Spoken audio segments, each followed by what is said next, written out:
Eso, po. Vamos entonces con los objetivos de la clase. Mi mouse, para variar, tengo perdido. Ahí sí. Ahí sí, pues se me pierde el mouse porque entre que coloco el puntero y coloco la flecha, ahí se me pierde. Bien, ¿qué vamos a ver entonces? Comprender el desarrollo histórico de las ideas relacionadas con, la evolución orgánica. La evolución histórica se diferencia un poco de la evolución orgánica. La histórica es la que técnicamente se debería ver en historia. Ya, por eso es que hay que hacer la separación entre evolución orgánica y evolución histórica. Orgánica no es que sea de química orgánica, nada que ver ahí. Ya es como los organismos evolucionaron. A esa orgánica hace referencia. Así que ahí, una vez me acuerdo que me preguntaban, ¿por qué orgánica, profe? Si no estamos hablando del carbono. No, puede ser carbono orgánico, puede ser el concepto de química. ¿Ya? Conocer el aporte, y estas son dos de las tres grandes teorías, Lamarck, Darwin y Wallace, que son una única teoría, ¿ya? A la teoría de la evolución. Ahora, hay que entender que la evolución es un constructo que se trata de explicar porque no hay una ley de evolución, es una teoría y ahí vamos a ya meternos un poquito entre este concepto diferenciador de teoría y ley, ¿ya? Identificar las principales evidencias del proceso evolutivo y conocer los factores que afectan el proceso evolutivo. Probablemente vamos a partir con esto. Ya hay 4 grandes factores que afectan la evolución y esos factores, unos más que otros claramente, y en algunas especies también hay diferencia o la presencia de un factor por sobre otro en ciertas especies, hay pequeñas diferencias entre eso. Ya, entonces, en español hay mejores ejemplos con algunas especies que con otras para los factores que afectan el índice evolutivo de dicha población. ¿Ya? Eso es lo que vamos a ver hoy. Hoy, probablemente la próxima semana también, ya, porque hay veces que me muerdo un poquito la clase de una semana a otra o dejo alguna idea dando vueltas para poder engancharme con la próxima semana, si no, no tendríamos correlación. ¿Ya? Aunque vuelvo a repetir, de evolución vamos a estar harto rato hablando, ya por lo menos unas 4 o 5 clases y sin contar alguna clase solo de ejercitación que podamos tener por ahí. Ya, pues, la evolución biológica es un proceso continuo de cambios de los organismos a través de las generaciones. Esto quiere decir que no es un proceso inmediato. Ya muchas veces se habla en la prensa, se suele ver, leer, escuchar la evolución de un individuo, de una persona, de una población. En realidad la evolución no es de un día para otro, no es un cambio generacional. Ya en 10, 15 años no van a tener un índice evolutivo marcado en una población con una tasa de reproducción lenta, ya como nosotros, por ejemplo.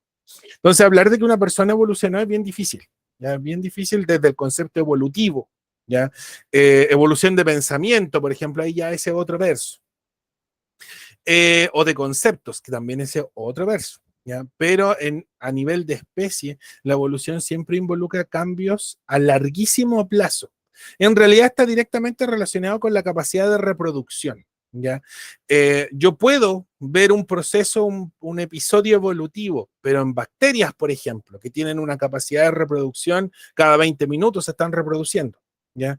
Entonces imagínense en un día cuántas veces se reprodujeron esas bacterias, en una semana, en un mes, en un año, cuántas veces se reprodujeron esa población de bacterias. Probablemente sí ahí pueden forzar un proceso evolutivo porque se reprodujeron tan rápido que bajo cierta selección podría inducir yo un proceso evolutivo. ¿Ya? En animales es difícil, ya es bastante difícil verlo. Sí se puede direccionar, sí se pueden generar razas y eso sí podríamos llegar a cuantificarlo, ya. Lo podemos ver con los perros y ahora últimamente con los gatos que se están haciendo cada vez más famosos en internet. Se puede ver que por ejemplo, han aparecido nuevas especies, perdón, no nuevas especies, nuevas razas de gatos. ¿Ya? En los perros está un poco más limitado, ya no se ven muchas razas nuevas, se ven más mezcla, más que razas nuevas. Y esos procesos de guía para poder separar del perro ancestral, del perro original, ha tomado por lo menos unos miles de años, unos cientos de años. ¿Ya? Entonces sí lo podríamos cuantificar, sí podríamos haberlo documentado. En el caso de los gatos también podría haber sido, ¿ya? Ya también, de hecho, lo más seguro es que también se haya documentado. ¿ya? Pero a nivel de nosotros, que nos reproducimos súper lento, es difícil verlo, ¿ya? A través de la historia, diversas teorías han intentado explicar cómo ocurre el proceso evolutivo, unas actualmente, unas más válidas que otras, ¿ya? Pero aún así no son completamente o en un 100% inválidas, ¿ya? Hay pequeños preceptos de teorías viejas que todavía se pueden considerar como válidos, ya que todavía sirven, por así decirlo, y lo vamos a ir viendo cuando veamos las tres grandes teorías evolutivas, ¿ya?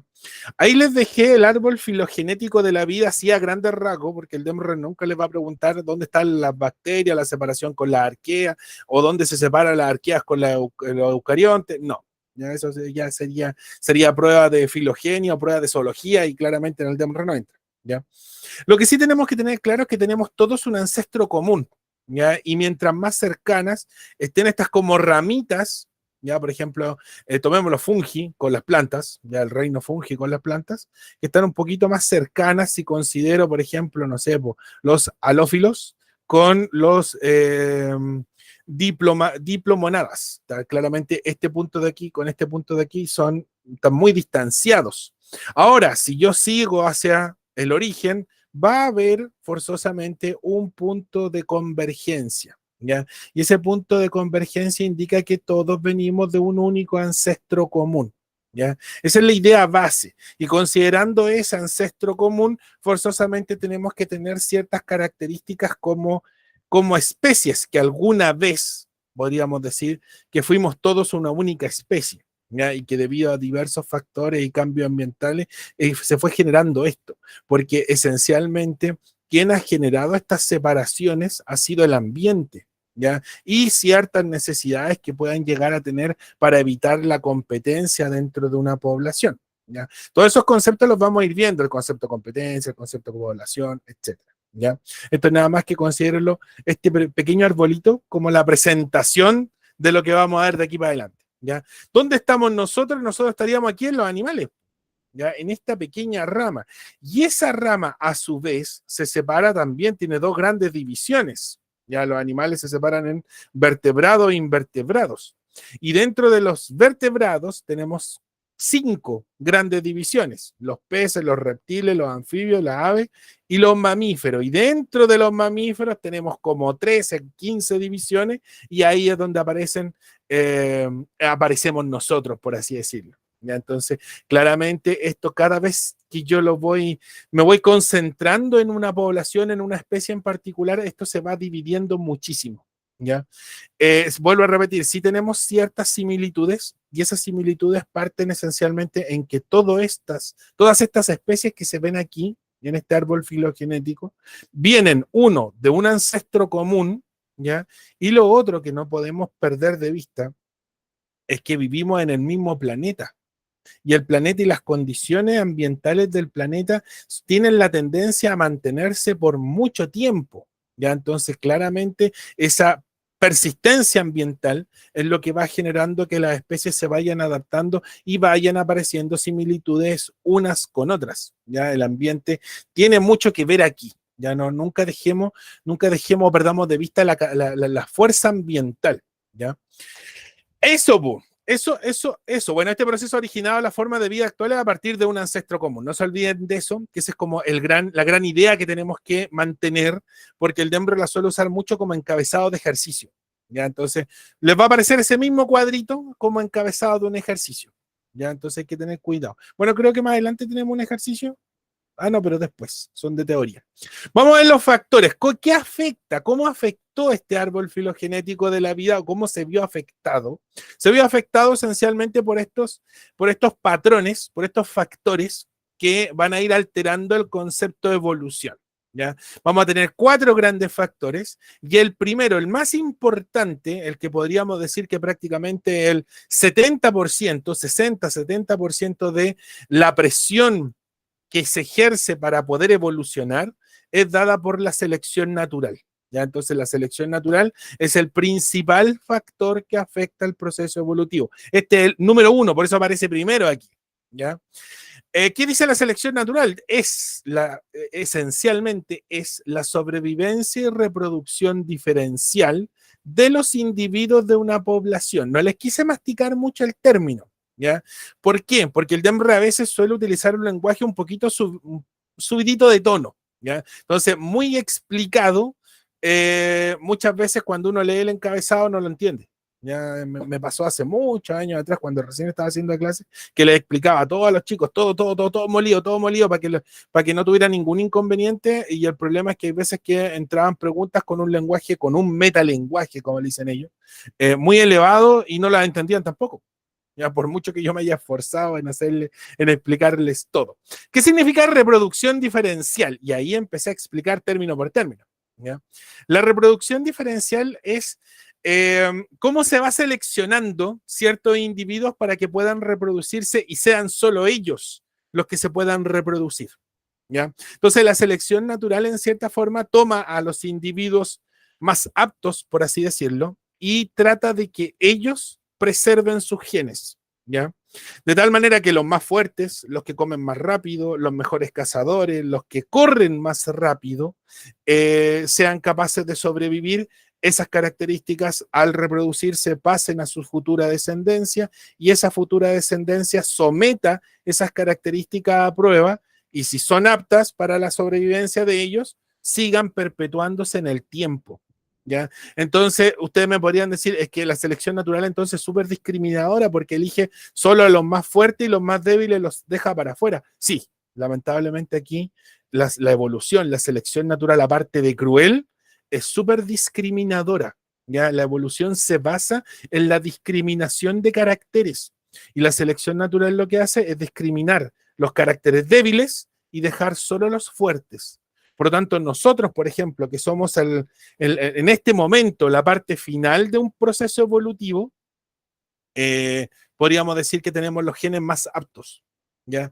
Para el ambiente que existe hoy en día. Si el ambiente cambia, vamos a tener que someter nuestras características a presión de selección y si somos capaces de sobrevivir, pasarán. Y si no sobrevivimos, lamentablemente esas características se morirán con nosotros, ¿ya? Entonces, así ha jugado la evolución por miles y millones de años. Y esto poder llevar, por eso es tan fuerte la selección natural, poder ejecutar un proceso de selección natural toma bastante tiempo, ya bastante tiempo, porque radica esencialmente en la capacidad de reproducción de la población, ¿ya? Imagínense un proceso evolutivo en ballenas. Las ballenas tienen crías cuando se preña, se embaraza una ballena, por así decirlo, se demora casi 2 años en gestar al ballenato, ¿ya? O sea, 2 años la ballena está embarazada y casi 2 años, un poquito menos, ya como 18 meses.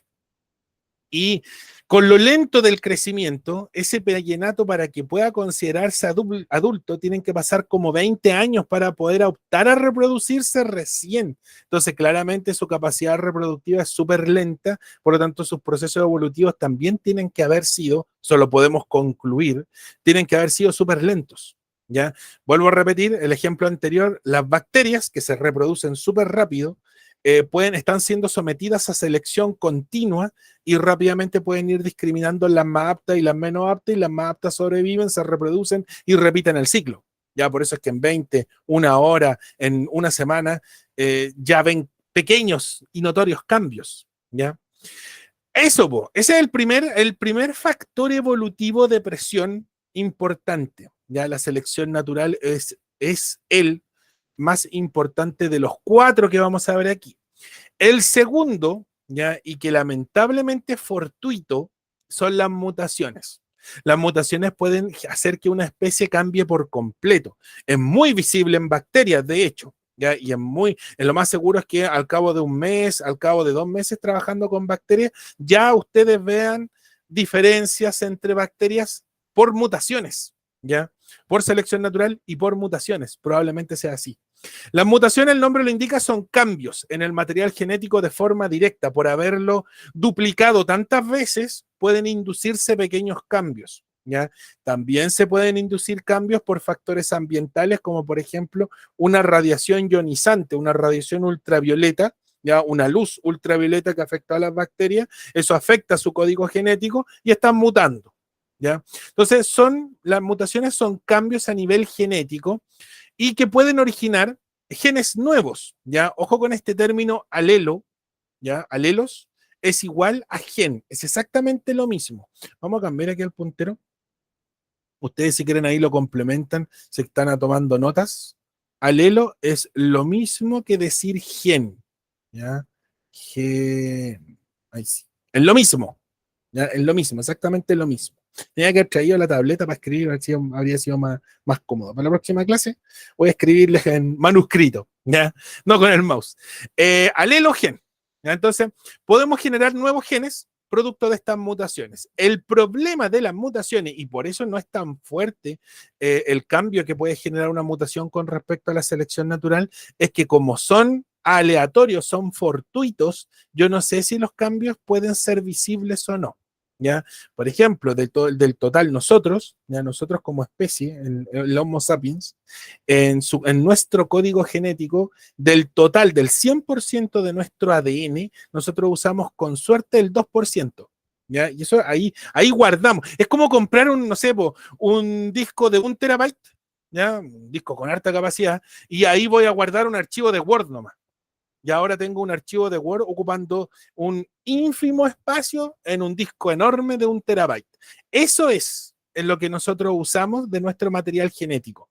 Entonces, someterlo a una radiación, por ejemplo, una radiación ultravioleta, le va a pegar a todo este disco duro, a todo nuestro ADN, y probablemente se ejecuten muchos cambios a nivel del código genético, pero que no van a afectar el código importante, ¿ya? Y el código de la especie va a seguir manteniéndose, porque ocupa un espacio muy pequeñito dentro de todo el código de ADN, ¿ya?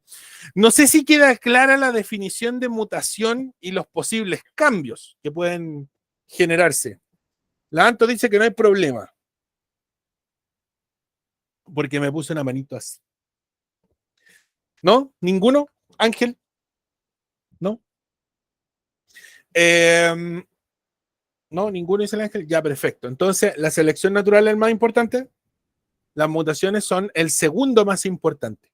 Y los otros dos que tenemos están como en igualdad, porque no todas las especies pueden realizarlos, ¿ya? Por lo tanto, inmediatamente quedan excluidos. Por lo tanto, vuelvo a repetir, aquí está el 60-70% en la selección natural de la importancia de la evolución, 70%, y aquí podríamos colocar fácilmente un 20%. Y los otros son 5 y 5. ¿Ya? Entonces, es muy poco los otros dos factores, ya que afectan un proceso evolutivo. ¿Cuáles son? El primero es la deriva génica. Ya la deriva génica no siempre ocurre, ¿ya? Y cuando ocurre tampoco nos afecta en un 100%. Por ejemplo, para que nosotros nos afecte una deriva génica, tendríamos que, no sé, pues descubrir un planeta nuevo, ir a colonizar ese planeta nuevo, por darle un ejemplo. Ocurrió claramente cuando vinieron los europeos a contaminar América, ya. Ahí tienen un ejemplo, por ejemplo, de deriva génica. ¿Ya? ¿Qué es la deriva génica? Son cambios aleatorios, o sea, son cambios azarosos, ¿ya? En la frecuencia de los genes. Recuerden que alelo y gen es lo mismo, ¿ya? En una población, especialmente en poblaciones pequeñas. O sea, yo tengo una población pequeña, no sé, pues 30 personas, de esas 30 personas empiezan a pelear, empiezan a discutir y sacan a 10. Ya se quedan 20 en el pueblito y estos 10 los desterran. Ya se han desterrado para afuera, no los queremos aquí. Y estos 10 se van a fundar otro pueblecito bien lejos, para no tocarse con los 20 anteriores, bien lejos detrás de una montaña. Ahí ocurrió un proceso de deriva génica. ¿Quiénes se fueron? ¿Cuántos se fueron? ¿Por qué se fueron? Es completamente aleatorio. ¿Ya? Se pelearon, no sé, por postura política, por darle un ejemplo. Ya que están tan crispados últimamente los ánimos, ya, por posturas políticas se separaron. 20 en un lado, 10 en el otro. ¿Ya? ¿Cómo eran los 10? No sé, pues pónganse estos 10 personas, tenían el color de la piel blanca, los ojos, todos tenían los ojos verdes, pero tenían el pelo castaño. Y todos se fueron para allá, lejos de los otros que tenían quizás los genes un poco más mezclados o había más variedad. ¿Ya? Ese es un proceso de deriva génica. También se suele, bueno, un tipo de deriva génica la vamos a ver después, yo creo que en unas 3-4 clases vamos a hablar solo de deriva génica. Tenemos el efecto fundador. ¿ya? Los europeos cuando vinieron a colonizar América, no vinieron todos, no se trajeron todos sus genes, ¿ya? Por lo tanto, no llegaron todos los genes europeos para acá y con los americanos no se mezclaron todos. Lo que se mezcló fue un grupo muy reducido y son esos genes los que nosotros heredamos, ¿ya? Por lo tanto, el proceso de deriva génica, vuelvo a repetir, ocurre en poblaciones, en una población que se separa, ¿ya? Y más encima esa población que se separa era una población pequeña, ¿ya? Y aparte, vuelvo a repetir, son cambios azarosos en la frecuencia de genes de una población pequeña. Esa es la definición correcta de la deriva génica, ¿ya? ¿Cómo ocurren esos cambios? Ya ahí vamos a ver el efecto cuello de botella, ¿ya? O el efecto fundador que también puede darse. ¿Ya? Pónganse ustedes que en esta población de 30 personas que se quedaron 20 y se fueron 10, en esos 10 habían 3 que tenían albinismo. Y en la población de 20, los albinos, no hay albinos. Y no se formaron nunca más albinos. Pero en la otra, ahora, no sé, pues cuando esta población después construyó, fue creciendo, creciendo, creciendo, y tienen una ciudad completa ahora, ¿ya? En esta ciudad completa, ahora la tasa de albinos es del 30%. O sea, de 1.000.000 de personas, 300 son albinas. Producto de esa separación de los genes que ocurrió cuando apenas eran 30. Ya, ese impacto lo que genera una deriva génica. ¿Ya? Por eso en ciertas poblaciones, por ejemplo en India, es muy recurrente que ocurran, nazcan mellizos, gemelos, siameses, es muy común que aparezcan siameses o que aparezcan enfermedades que afectan las tasas de nacimiento. ¿Ya? Y por ende eso afecta a la población, porque están muy aislados también, tienen un enorme cordón montañoso y al otro lado tienen un enorme océano, que es el océano Índico, y los mantiene aislados ahí. ¿Ya? Entonces, si eso se mantiene por miles y miles de años, ¿ya? Lo más seguro es que se empiecen a separar del resto del continente asiático genéticamente. ¿Ya? Es difícil que ocurra, pero puede ocurrir, podría ocurrir. ¿Ya? Y el último episodio o factor que afecta a la evolución es el flujo génico. ¿Y por qué le damos un 5% nomás, al igual que la deriva génica? Porque no ocurre en todas las poblaciones. ¿Ya? El flujo génico está determinado por la capacidad de migración. Un gusanito, por ejemplo, no puede migrar como lo hace una paloma, ¿ya? O lo hace un cóndor, por ejemplo. Entonces, está directamente relacionado el flujo génico con la capacidad migratoria. Si la especie tiene una capacidad migratoria alta, puede migrar y distanciarse muchísimo, su flujo génico es mayor. Pero si su capacidad migratoria es muy baja, muy reducida, como un gusanito, por ejemplo, probablemente no pueda tener un flujo génico alto. ¿Ya? Flujo génico es el intercambio de genes por esta capacidad migratoria, se pueden ir moviendo los genes de una población a otra, o subvariantes entre individuos de la misma especie, pero ojo, de distintas poblaciones. ¿Ya? Entonces, un gusanito que vive aquí en mi casa quizás pueda migrar a la casa del vecino, pero no puedo esperar que migre, no sé, pues a Concepción a tener cría. Es imposible. Ahora, un pájaro quizás pueda hacerlo. ¿Por qué? Porque un ave claramente tiene la capacidad migratoria para poder hacerlo. ¿Ya? Entonces, en cierta forma, y aquí está una conclusión rápida, la deriva génica, ¿ya? Como que se antepone al flujo génico y viceversa, porque la deriva génica aísla a los genes en poblaciones pequeñas. Ahora, si esta población pequeña tiene una capacidad migratoria alta, tiene un alto flujo génico, va a poder reproducirse y no se va a aislar, no va a generar una deriva génica.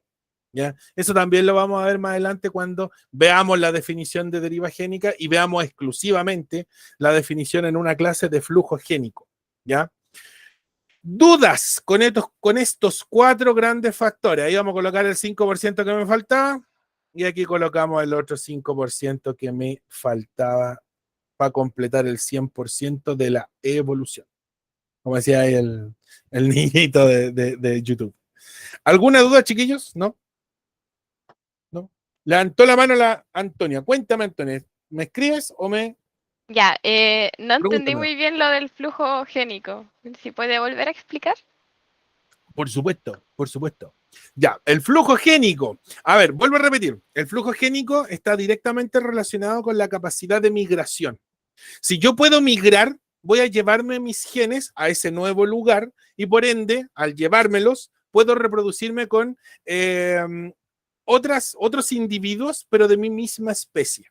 Voy a poner un ejemplo aquí grosero. Supónganse un marinero. Se decía que antiguamente los marineros tenían en cada puerto un amor. ¿Ya? Tenían una mujer y probablemente le ponían los cuernos a la señora oficial, porque en cada puerto iban teniendo una polola y iban dejando hijos regados por cada puerto. Eso es flujo génico, ¿ya? Porque en cada puerto van dejando un hijo y sus genes se van quedando en cada puerto. Ahora, esos genes, lógicamente, sus genes, si son aptos, se preservarán en esas nuevas poblaciones. Si no son aptos, no se preservarán y se irán borrando de la historia evolutiva. ¿Ya? Pero el flujo génico está directamente relacionado con la capacidad de movimiento que tiene la población. Mientras más se mueva de un lugar a otro la población, más hijos pueden ir dejando, ya regados, por así decirlo, para que suene ahí más tajante, regados en el mundo, ¿ya? Y por ende, esos hijos pueden ir perpetuando esa genética, ¿ya? No sé si quedó más o menos claro. Sí, sí, ahí entendí mejor. A veces los ejemplos crueles son los que mejor se entienden, sí, lamentablemente. ¿Ya? A veces suelo caer en el ejemplo cruel para que me puedan entender. Tengo más ejemplos crueles para adelante, así que no se preocupen. Eh, sí, al final vuelvo a repetir ahí con el flujo génico, mientras más pueda moverse, más capacidad migratoria, porque vuelvo a repetir, no todas las especies tienen una capacidad migratoria o su capacidad migratoria es reducida. ¿Ya? Por ejemplo, una mosca. ¿Ya? Una mosca puede volar, igual que un ave, un pájaro. Pero el tema es que la mosca, por ser de un tamaño pequeño, ya no voy a pretender que una mosca vaya a cruzarse de acá de Santiago, por ejemplo, vaya a cruzarse a Concepción. O va a hacer todo el proceso migratorio hasta llegar a Concepción. Podría hacerlo si se fue entre medio de un auto, se quedó dentro de un auto y ese auto fue para Conce, ya ahí podría ser y favorecí su flujo génico, ¿ya? Pero lógicamente ese sería más un evento fortuito, sería más deriva génica que flujo, ¿ya? Así que ¿dónde está mi mouse? Aquí está el flujo génico, que creo que no lo coloqué aquí, está directamente relacionado con la migración. ¿Ya? Y está directamente relacionado con el aislamiento de la población. Entonces, como depende del no aislamiento y de la deriva génica depende del aislamiento, como que en cierta forma se contraponen. ¿Ya? Aún así, no involucran un porcentaje alto dentro del proceso evolutivo, porque lo más importante siempre van a ser la selección natural y las mutaciones. ¿Ya? Ahora, eso no quiere decir que el DEMRE no los pregunte. Después creo que tengo una pregunta de flujo génico y lo vamos a someter a prueba. ¿Ya? Vamos con las teorías evolutivas. A ver, ¿qué tengo que saber yo de teoría evolutiva? Porque si me pongo a estudiar las teorías evolutivas, imagínense que yo les dijera, no, tienen que leerse la selección natural de Darwin para la próxima semana, 700 páginas. ¿Ya? No sé si tengan el tiempo para leerse 700 páginas en una semana. Claramente sería innecesario, porque el DEMRE no lo pregunta completo. Pregunta ciertos conceptos, y son esos conceptos los que yo tengo que en cierta forma recordar, memorizar. ¿Ya? ¿Cuál es la primera teoría evolutiva que considera el DEMRE? Es la de Lamarck, ¿ya? De Juan Bautista Lamarck. Y esta es la teoría que se denomina como teoría de la herencia de los caracteres adquiridos, o teoría de Lamarck. ¿Ya? Esa es lo mismo que decir teoría de Lamarck, ¿ya? Porque fue Lamarck el que la puso. Esta tiene 3 preceptos que son aquí, 3 conceptos clave, pero hay uno que es válido hasta el día de hoy. ¿Ya? Entonces el DEMRE suele cuestionar mucho eso. ¿Ya? ¿Cuál es el que hasta el día de hoy es válido? ¿Ya? ¿Y cuáles son los que han ido quedando obsoletos con el tiempo? A ver, la primera parte de la teoría de Lamarck dice, los organismos tienen la capacidad de adaptarse a los cambios ambientales. Hasta el día de hoy, es válido. ¿Ya? Esto nunca se anuló. De hecho, es como lo único bueno de la teoría de Lamarck. ¿Ya? Los otros dos, en cierta forma, han quedado invalidados. Entonces, el DEMRE mezcla mucho esto, pregunta, lo suele mezclar, lo suele comparar con la teoría de Darwin, que es como la más aceptada, porque en cierta forma Lamarck que claramente él postuló su teoría mucho antes que Darwin. Si no me equivoco, Lamarck fue como en 1719, 1720, una cosa así. Y Darwin lo hizo como en 1850, entonces hay una gran diferencia de edad, ¿ya? Pero cuando las comparan, este es el único, ese concepto que yo acabo aquí de encerrar, este concepto es el único que en cierta forma todavía es válido, ¿ya? El único que, al que llegaron a consenso. El segundo dice, el cambio ocurre siguiendo el principio del uso y desuso de las estructuras. Ya, esto quedó inválido, ¿ya? ¿Qué dice el principio del uso y desuso? Si yo utilizo un apéndice, una parte de mi cuerpo más que otra, esa parte crece, ya se fortalece y se preserva en el tiempo, de tal manera que mis hijos son capaces de heredar esa característica. O sea, si yo tengo una pesa, no sé si vieron ese capítulo de Los Simpsons donde Homero estaba haciendo pesa y dormía con la pesa y despertaba con la pesa y hacía todo haciendo pesas, ¿ya? Una pesa de mano, una mancuerna de mano, ya. Esa característica, si él tuviera un hijo, que claramente Bart ya lo tuvo, sería otro hijo, si tuviera otro hijo, heredaría esa característica del enorme brazo con el que quedó, ¿ya? Eso quedó completamente desactualizado. Eso no sirve en cierta forma y quedó comprobado, ¿ya? Cuando hicieron un experimento, ahí vienen los experimentos crueles, pusieron 30 ratoncitos en una caja, a los 30 ratoncitos les cortaron la cola, los cruzaron, ¿ya? Entre sí, tuvieron más ratoncitos y adivinen cómo nacieron esos ratoncitos, pues, ¿con cola o sin cola? Si yo les Con corté cola. con cola. Hola.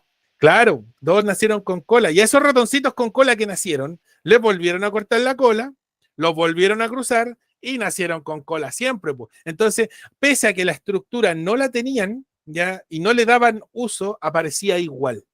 Y eso lo repitieron como por 3, 4 generaciones. Entonces ahí quedó descartado en cierta forma el uso y desuso de las estructuras. ¿Ya? Es como que nosotros, los que somos diestros, que usamos más la mano derecha que la izquierda, la mano derecha se nos fortalece y esa crece y se preserva en el tiempo, ya a nuestras siguientes generaciones. Y la izquierda, que no la usamos tanto, se va reduciendo y va perdiendo fuerza y llegaría a un punto en que terminarían naciendo personas sin el brazo izquierdo. ¿Ya? Eso sería como un ejemplo para poder justificar esta definición de la marca. ¿Ya? Y la última dice, los cambios que ocurren durante la vida de un individuo son heredados por sus descendientes, o sea, lo que les decía recién, si yo fortalecí más el brazo derecho que el izquierdo, el derecho fuerte pasaría a la siguiente generación, ¿ya? Hay que claramente esto también está invalidado, ¿ya? Ahí está el ejemplo, el clásico ejemplo comparativo, pero claramente aquí vemos el de Lamarck primero. ¿Qué diría Lamarck para el crecimiento del cuello de las jirafas? Todas las jirafas tenían el cuello corto y progresivamente fueron estirando el cuello. Entonces, la siguiente generación nacía con el cuello un poquito más largo. La siguiente generación nacía con el cuello un poquito más largo. Y la siguiente generación salía con el cuello cada vez más largo, ¿ya? Porque cada vez iban estirando su cuello. ¿Ya? Y para poder alcanzar la ramita y poder comer, de esa manera, al usar el cuello, lo fueron estirando, lo fueron usando, ¿ya? Y lo fueron estirando, y esa característica de cuello largo ahora la tienen todas las jirafas hasta el día de hoy. ¿Ya? Y este cambio fue generado por el ambiente. O sea, el ambiente obligó a la especie a adaptarse. Y vuelvo a repetir, esto es lo único válido, ¿ya? Válido porque en realidad este concepto así en el macro es correcto. Nosotros nos adaptamos al ambiente. ¿Cómo nos adaptamos al ambiente? Que lo que intentó explicar Lamarck fueron estos dos principios de acá abajo, son los incorrectos, ¿ya? Entonces, su concepto base está correcto, pero la ejecución es la incorrecta. Ese es como que el inconveniente que tuvo Lamarck, ¿ya? ¿Dudas con Lamarck? ¿Con la teoría de Lamarck? ¿Qué hora es? Estamos bien en hora. No, ninguna. Vi que ahí que creo que la Antonia me mandó un dedito para arriba. Ya. Entonces vamos a Darwin, po. El mítico Darwin. Aquí está Darwin, Charles Darwin y Wallace Alfred Russel Wallace. Nunca se habla mucho de Wallace, pero en realidad Darwin está de parte de la historia de la evolución. Darwin, claro, Darwin tenía los medios porque su familia tenía plata, por así decirlo, ¿ya? Él vivía en Inglaterra. Y era hijo de un naturalista, abuelo de un naturalista, entonces él como que siempre se crió entre medio de museos, laboratorios, cuestiones científicas. Y Darwin, como que dentro de los bienes, las posesiones, por así decirlo, de la familia, le dijeron, ya sabes qué, es hora de que conozcas el mundo, ahí hay un barco, recorre el mundo hasta donde podáis. Y recorrió casi todo el mundo, casi. Ya de hecho pasó por Chile, pasó por el canal del Beagle, subió por las costas chilenas, desde el sur hacia el norte, y llegó hasta Ecuador, pues. Recorrió toda Sudamérica, todo el punto, el cono sur, y llegó hasta Ecuador, y de Ecuador ya y saltó a la isla Galápagos y se fue a las islas Polinésicas. ¿Ya? Entonces, como que hizo un viaje muy parecido al que hizo Hernando de Magallanes y Sebastián Elcano hace mucho tiempo atrás. ¿Ya? Pero parecido, porque al final la única forma de cruzar, poder pasar de Europa, el viaje idílico de Colombo, de llegar de Europa a las Indias, era forzosamente cruzar América. Y el canal de Panamá no existía, pues. Entonces no podían pasar por Panamá, tenían que pasar por toda América, Sudamérica, llegar a la costa argentina, de Argentina meterse por el canal Beagle, que es el canal que tenemos hasta el día de hoy en el sur de Chile, y después subir otra vez por el Pacífico. ¿Ya? Y ahí vio muchas cosas, ¿ya? Darwin, y se encontró con muchas especies que en Europa no se ven, particularmente aquí en Chile, porque lo que más le sorprendió a Darwin es que nosotros como país tenemos una cordillera que nos aísla de Argentina y tenemos un enorme océano, ya el océano Pacífico, que nos aísla de prácticamente el resto del mundo. Entonces estamos como en una cápsula biológica y por eso aquí en Chile hay muchas especies que se definen, y aquí este término lo voy a usar muchas veces, se definen como endémicas, que son propias de este lugar. No las van a encontrar en ningún lado. A lo más podrían encontrarlas en Argentina, a lo más, así como mucho. ¿Ya? Entonces son muy, muy endémicas. Por ejemplo, la otra vez estaba leyendo que la araña rincón es casi endémica de Chile. Igual se encuentra un poco en Perú, se encuentra en Bolivia y un poquito en Argentina, pero principalmente se adecua muy bien al ambiente chileno. ¿Ya? Entonces podríamos decir que casi es endémica. La que es endémica, endémica, y no sé si lo han visto por ahí o lo han escuchado, es el monito del monte, que es un marsupial. Ya los marsupiales normalmente están todos en Australia, salvo el monito del monte, que está aquí en Chile, y es un monito que debe ser no más grande de unos 8 centímetros, 10 centímetros en estado adulto. Entonces es muy chiquito y más encima es nocturno. Sacarle una foto a un monito del monte en el día es virtualmente imposible. Ya es casi como haberse ganado el quino, una cosa así. ¿Ya? Y todo eso lo vio Darwin. Todas esas especies que él definió como únicas o propias, ¿ya? O endémicas, las vio. Y por ahí comenzó a formular esta teoría. ¿Ya? ¿Qué pito toca Wallace aquí en todo esto? ¿Por qué la teoría se llama Darwin y Wallace? Wallace era ruso, nada que ver con Darwin. Y él no tenía los medios para poder pegarse un viaje por todo el mundo. Entonces lo que hizo Wallace fue observar, cuantificar, datear mucha información, leer mucha información y en base a eso formular la teoría. Entonces se la envía, escuchó de Darwin en seguramente algún congreso muy propio de los europeos, ¿ya? Y seguramente Wallace dijo esto es muy parecido, se lo envió a Darwin, le envió su teoría y Darwin dice, chuta, este compadre no salió en ninguna parte y llegó a las mismas conclusiones que yo. Entonces, cuando Darwin, que tenía, vuelvo a repetir, más plata en los medios para poder publicar algo y que sea reconocido, porque yo podría escribir ahora un libro y probablemente no me lo compre nadie, ¿ya? Darwin sí lo tenía, ¿ya? Por lo menos tenía la audiencia para poder hacerlo. Tiene la amabilidad de incluir a Wallace dentro de su propia teoría. Por eso es que se llama teoría de Darwin y Wallace. ¿Ya? Esa es la historia, por así decirlo, de la teoría. Ya, ¿cuáles son los postulados de la teoría? Son tres. Ya, lo primero que dice la teoría por selección natural, ya la evolución por selección natural, es que la variabilidad ya es una característica importantísima dentro de una población. Por lo tanto, dentro de una población yo no tengo organismos que sean iguales genéticamente. Siempre hay pequeñas variaciones, hay variabilidad. ¿Ya? Basta con que yo vea mi población, literalmente, mi población. ¿Somos todos iguales? No, pues tenemos diferencias visibles, Ya, eso es variabilidad, porque si hay diferencias visibles en lo que se ve, también hay diferencias en la genética, ¿ya? Por lo tanto, esta variabilidad es clave. Yo no puedo tener organismos iguales, porque si tengo un organismo igual a otro, cuando se quieran reproducir, van a seguir generando organismos iguales, como que no tiene mucho chiste. ¿Ya? La idea, vuelvo a repetir, es que lo mejor de uno con lo mejor de otro se mezclen y generen un organismo mucho mejor. Por ahí como que se busca esa perfección a partir de ese punto. ¿Ya? Diferencia en el éxito reproductivo entre los individuos de una población. Solo los organismos más aptos se reproducen, que creo que ya se lo había dicho. Los más fuertes, los que comen más rápido, los más resistentes al frío, a la temperatura, a la lluvia, elijan un montón de variables ambientales y aquellos organismos que son más aptos a esas variables probablemente se sobrevivan y se reproduzcan con éxito. ¿Ya? Entonces, como que la reproducción es un premio a la sobrevivencia y los organismos nuevos van adquiriendo esas características con el paso del tiempo. ¿Ya? Igual, y esto también aquí vuelven los ejemplos crueles.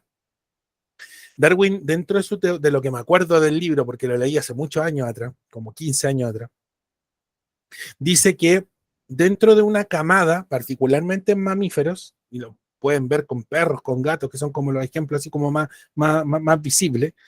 No sé, una camada de perros, de gatos, puede tener 4 gatitos.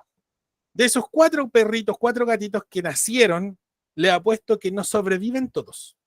Lo más seguro es que sobrevivan 2 o 1, y los otros terminan muriendo. Ese 1 repite el ciclo. ¿Ya? Entonces, y podrías decirse que ese que sobrevivió es el más apto, perdón, porque tiene el éxito reproductivo.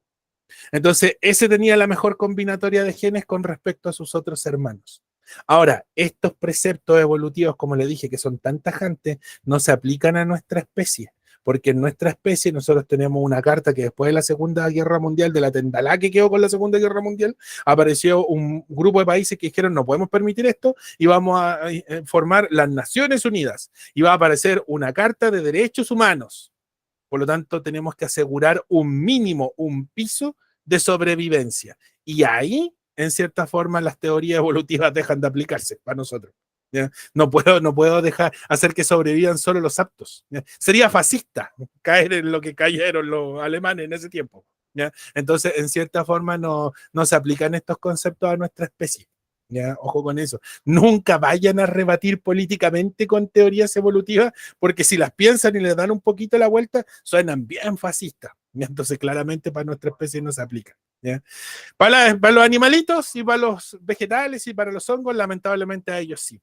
Ya ellos lamentablemente ahí corren bajo otras reglas. En los animales domésticos también como que, pucha, yo puedo hacer que esos 4 gatitos no mueran, porque les puedo yo asegurar su subsistencia. Entonces no tienen la necesidad de buscar un éxito reproductivo, porque yo les aseguro la sobrevivencia. ¿Ya? Entonces los animales domésticos como que tampoco se aplican mucho esos conceptos. ¿Ya? Y todos los rasgos que existen, rasgos genéticos, visibles, etcétera, se pasan a la siguiente generación. El tema es que no todos se ven, ¿ya? Y esto es como claro. Yo, por ejemplo, no sé, tienen un papá del color de los ojos café, una mamá con los ojos azules, tienen 2 hijos y estos hijos tienen los ojos café. Chute, ¿y los colores de los ojos de la mamá? ¿Discriminación? No, genética, se escondieron. Ahora, si esos hijos tienen hijos a su vez, quizás puedan tener la combinatoria para dar un hijo con los ojos azules como su abuela en este caso. ¿Ya? Entonces, claramente los rasgos son heredables, pero no se ven todos de forma inmediata. A veces hay saltos generacionales. ¿Ya? Y todo esto, vuelvo a repetir, opera gracias a que el ambiente selecciona naturalmente. Ya solo los aptos o el éxito reproductivo se alcanza en el ambiente. La variabilidad de la población es en el ambiente. Ya entonces el término ambiente se nos viene repitiendo de la teoría de Lamarck. Vuelvo a repetir, lo único bueno de Lamarck es eso que marcamos antes. Ya, los organismos tienen la capacidad de adaptarse a los cambios ambientales. Y en cierta forma aquí como que se repite, pero se hace un poco más insistente, se indican varias cosas más como la variabilidad o la capacidad de reproducción. ¿Ya? ¿Qué dijo Darwin? Si tuviera que aplicar la teoría evolutiva de Darwin a la evolución de la jirafa, Darwin diría, bueno, habían jirafas, Darwin y Wallace, no excluyamos al pobre Wallace. Darwin diría, o Darwin y Wallace dirían, hay jirafas de cuello largo, cuello mediano, cuello corto. Y el ambiente fue seleccionando progresivamente a los más exitosos. ¿Ya? Esos se reproducen y pasan la característica a la siguiente generación. Eso quiere decir que siempre van a ir apareciendo, o no siempre, pero la gran mayoría de los individuos tendrá el cuello largo, por ende van a ser más aptos para el ambiente. ¿Ya? Igual, cada cierto tiempo van a ir apareciendo individuos que les toca la combinatoria negativa, ¿ya? O la peor combinación de genes, y aquí pueden ver cómo la pobre jirafita tiene que sobreesforzarse para poder comer. Lo más seguro es que esta coma poco, sea visible para los depredadores, sea más lenta para los depredadores y termine muriendo. Al morir, sus genes no pasan a la siguiente generación y se van perpetuando solo los del cuello largo. Entonces, ¿es cruel? Sí, es cruel, pero lamentablemente así ha funcionado la selección natural desde hace miles y miles de años, según Darwin. ¿Ya? ¿Queda clara la teoría de Darwin y Wallace? Darwin y Wallace. Sí, pues pobre Wallace. Sí, Sí, profe. ya, perfecto. Vamos a la última, que es como un compilado. ¿Ya? La última teoría es como la sumatoria de varias teorías que se basan en la teoría anterior, en la teoría de la selección natural. Entonces, tomamos el piso, lo único válido de la marca, el gran ladrillo que nos entrega Darwin, y a partir de ahí vamos construyendo el resto de las teorías evolutivas, ¿ya? Y esa es la teoría que se conoce como neodarwinismo, ¿ya? El neodarwinismo, ya, en la corriente nueva del darwinismo, mete mucho de la genética mendeliana, que es la primera genética que se estudia, y la genética moderna, que es la genética molecular. ¿Ya? Entonces, claramente, esta es como la perfección de las teorías anteriores en base a los estudios más actuales. ¿Ya? Síntesis evolutiva moderna o teoría neodarwiniana o darwinista, ahí puede que aparezca con los dos términos, ya es lo mismo. ¿Ya? La variación, la variabilidad que decía Darwin, la variación de las poblaciones surge al azar. Esto puede ser por las mutaciones o por la recombinación genética que se establece en la meiosis. En la meiosis, ya para ser específico, en la meiosis 1, porque son dos meiosis, en la meiosis hay un evento que se llama recombinación genética. Esto lo vamos a ver en común, en biología común.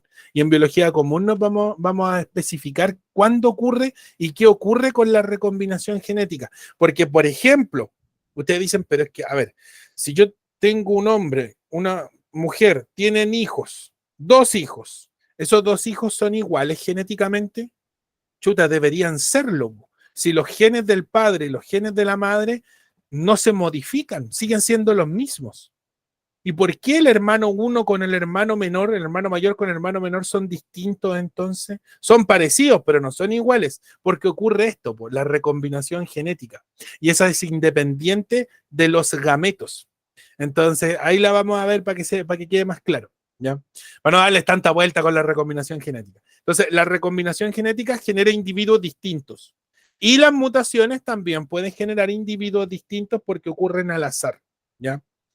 La evolución se basa en los cambios en la frecuencia de los alelos o genes, ojo con eso, es lo mismo, cambio en la frecuencia de los genes entre las generaciones. O sea, de una generación a otra no se mantienen los mismos genes, sino que van mutando, o sea, no mutando, cambiando. ¿Ya? Y lo podemos ver. Yo soy igual a mi abuelo o me parezco a él. Yo soy igual a mi padre. ¿Qué tan parecido es mi papá con mi abuelo? Ya, esos cambios entre generaciones. Claro, y tienen que existir porque mi abuelo y mi abuela no son de la misma familia. Mi papá y mi mamá no son de la misma familia genética. Pues no, pues es una aberración. Pues. Ni en los animales ocurre.